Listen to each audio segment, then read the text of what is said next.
gì mình gặp được em sớm hơn, và người nắm tay em không phải là anh ta. Để mỗi khi cô đơn lại về không quá nặng nề, rằng sẽ tâm tư của một người đến sau. Phố xa đông người nhưng lòng thì cô đơn. Tại sao tình yêu lại phải tổn thương như vậy? Một kẻ hay mơ mang vác con tim của gã khờ, giấu những nỗi buồn không hiểu vì sao.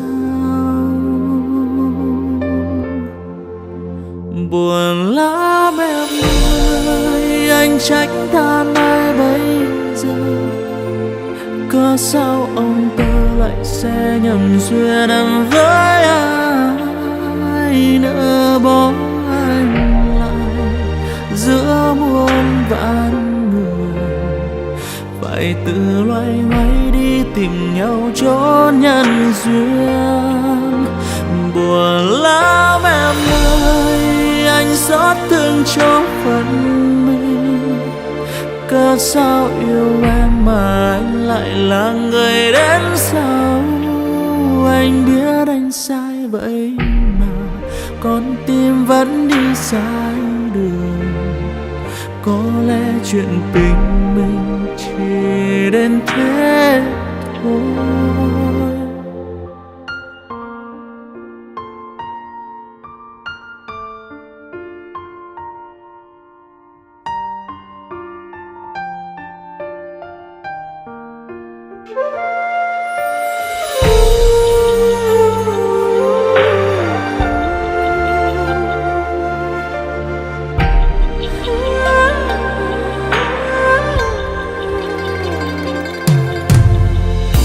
Xa đông người nhưng lòng thì cô đơn. Tại sao như thế? Tại sao tình yêu lại phải tổn thương? Một kẻ hay mơ mang vác con tim của gã khờ, giấu những nỗi buồn không hiểu vì sao. Buồn lắm em ơi, anh trách than ai bây giờ? Cớ sao ông tơ lại sẽ nhầm duyên em với ai, nỡ bỏ anh lại giữa muôn vạn người, phải tự loay hoay đi tìm nhau chốn nhân duyên. Buồn lắm em ơi, anh xót thương cho phận mình. Cớ sao yêu em mà anh lại là người đến sau? Anh biết anh sai vậy mà con tim vẫn đi sai đường.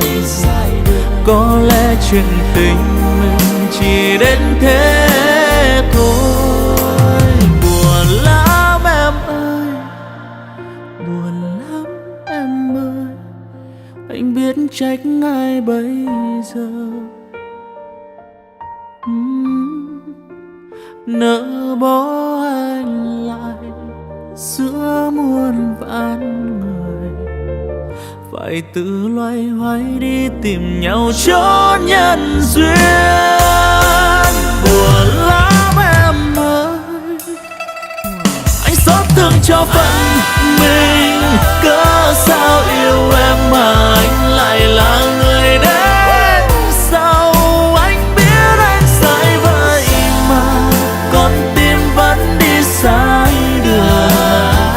Có lẽ chuyện tình mình